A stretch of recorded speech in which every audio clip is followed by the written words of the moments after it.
Now next question is find the equivalent capacitance of the network shown in the figure when each capacitor is of 1 microfarad. When the ends H and Y are connected to a 6-volt battery, find out the charge and the energy stored in the network. अब क्या है, ये हमें 5 capacitors दे रखे हैं और ये जैसे आपका फिगर में शोन है इस टाइप में हमने क्या है कनेक्ट कर रखे हैं. तो suppose this is C1, C2, C3, इसको हम मान लेते हैं C4 मान लेते हैं.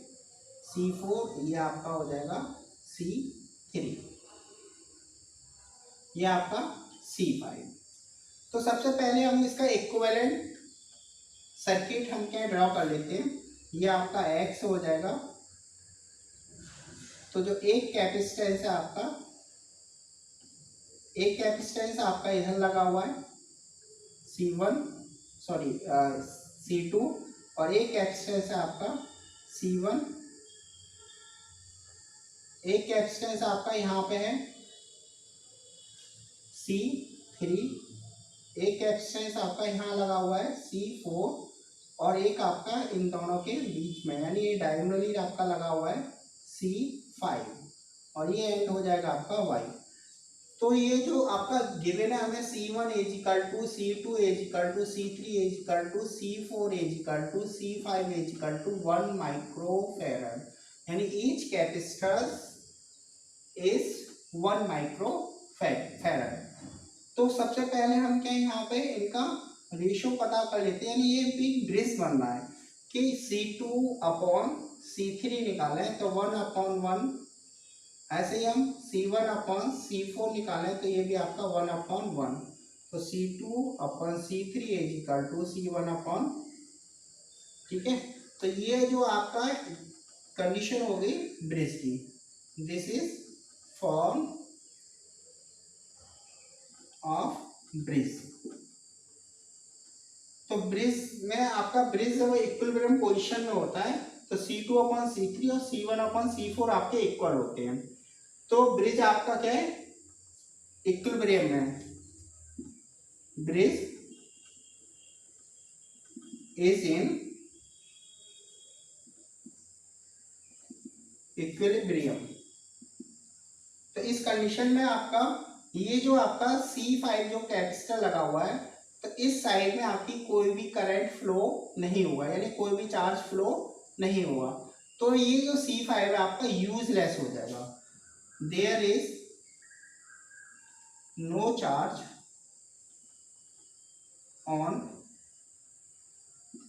Capacitor C5. तो C5 में जब हमारा कोई चार्ज नहीं होगा तो ये आपका यूजलेस हो जाएगा. अब आपका जो सर्किट है ये इतना बचेगा. ये आपका C1, ये C2, ये पॉइंट हो जाएगा X, ये आपका C3 और ये हो जाएगा आपका C4 और ये आपका Y. अब हम क्या है इनका इक्विवेलेंट फाइंड कर लेते हैं. तो C2 और C3 तो आपके हैं सीरीज में. C1 और C4 भी आपके क्या है सीरीज में. पहले हम इन दोनों का निकालेंगे इक्विवेलेंट, फिर C1 और C4 का. अब ये जो सीरीज में जो इक्विवेलेंट आएगा दोनों का, ये और ये आपके किस में हो जाएंगे पैरेलल में. तो हम क्या इक्विवेलेंट एक साथ ही निकाल लेते हैं. C equivalent is equal to हो जाएगा आपका C2 into C3 upon C2 plus C3 plus C1 into C2 upon C1 into C4 upon C1 plus C4. तो ये हो जाएगा आपका 1 into 1 upon 1 plus 1 into 1 upon 1 plus 1 यानी 1/2 plus 1/2 is equal to 1 microfarad.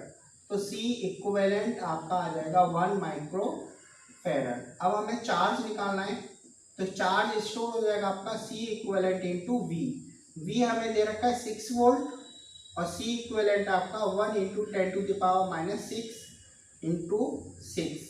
तो ये हो जाएगा 6 इंटू 10⁻⁻6 कूलम या फिर 6 माइक्रो कूलम.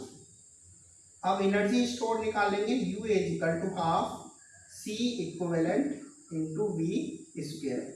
तो हाफ 1 इंटू 10⁻⁻6 वी 6 का स्क्वायर, 6 6 जा 36/2 इंटू 10⁻⁻6, 18 इंटू 10⁻⁻6 जूल, या फिर हम इसको 18 माइक्रो जूल भी लिख सकते हैं। तो ये आपकी क्या हो जाएगी एनर्जी।